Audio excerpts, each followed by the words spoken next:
You've definitely seen this quote floating around. It pops up everywhere, right? On social media, in motivational speeches, political debates. It sounds like this piece of profound ancient wisdom. It's a really powerful idea, and today we're going to put it to the test. I mean, it has a powerful ring to it, doesn't it? It feels so final, like it's a fundamental law of history.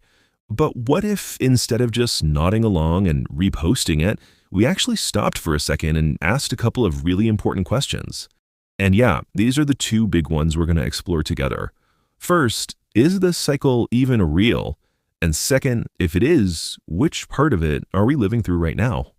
To answer that, you just have to look around. I mean, think about it. We have more access to information, to food, to entertainment, and just basic safety than any other generation in all of human history. So by the quotes on logic, these are definitely the good times. Which, if that's true, leads to a pretty uncomfortable question about what the cycle says we are becoming. Okay, so before we can go any further, we have to get our definitions straight. What do strong and weak actually mean here? Because it's probably not what you think.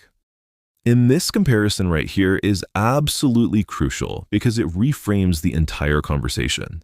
We're not talking about how much you can bench press or if you can win a fight. We're shifting our focus inward to a different kind of strength, psychological strength.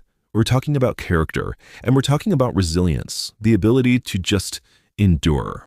This is the kind of strength that gets forged in adversity.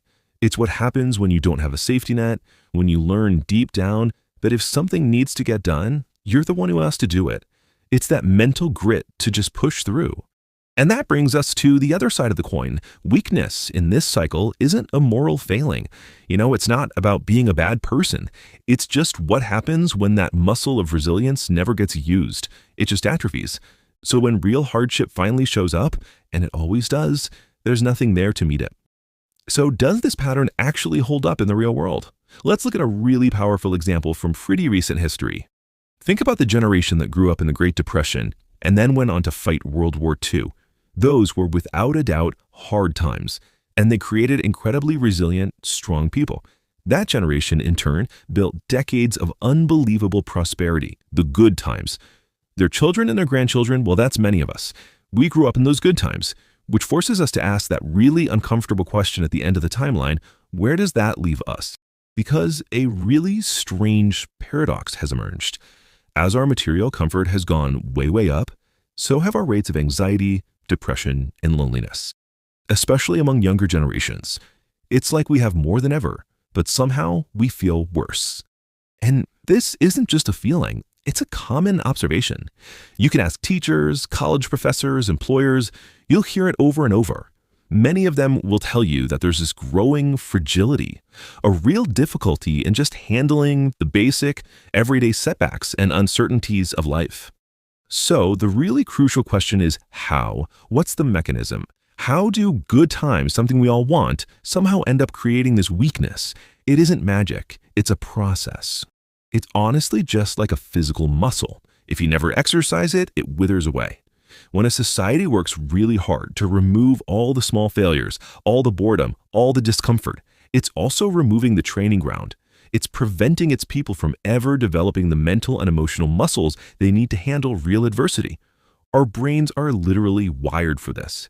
When we get these constant, easy hits of pleasure from our phones and from convenience, our baseline for what feels good and rewarding completely shifts. It makes the actual effort required for hard things feel even harder. And this is where it gets a little personal. I mean, think about it for a second.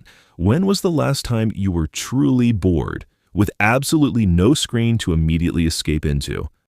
What about uncomfortable feelings? Do you ever just sit with them and process them?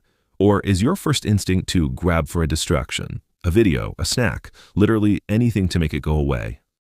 And when something gets genuinely difficult, a project at work, a tough workout, a relationship issue, is your instinct to dig in and push through, or is it to just quit and find something easier?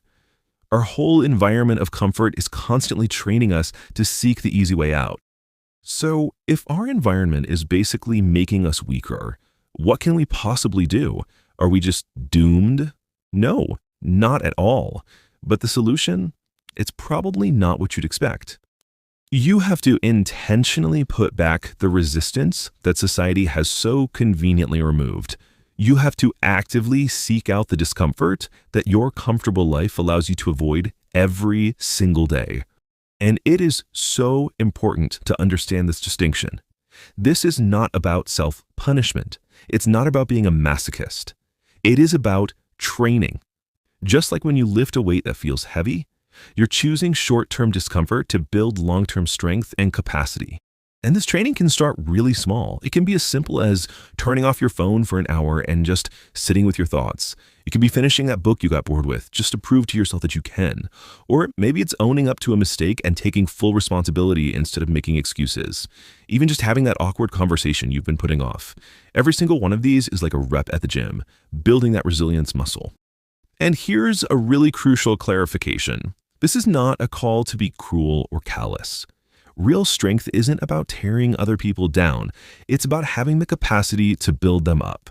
Think of it like this. It's the difference between doing a child's homework for them and sitting with them, helping them figure out how to do it themselves. The first path creates dependence, but the second one, that creates true, lasting capability. So what's the single most important takeaway from all of this? Where do we go from here? That 4-stage cycle, it's not your destiny. It is not set in stone. It is a pattern of human behavior, and like any pattern, it can be consciously interrupted. It starts with the individual. It starts with you. You don't have to wait for hard times to come knocking on your door to start building your strength. So I'll just leave you with this. Take a look at your life. Are you coasting on the comforts of the good times, just kind of letting that resilience muscle get weaker and weaker? Or are you actively training? Are you voluntarily choosing discomfort and preparing yourself to be the person who can endure when things inevitably get hard? The choice really is yours.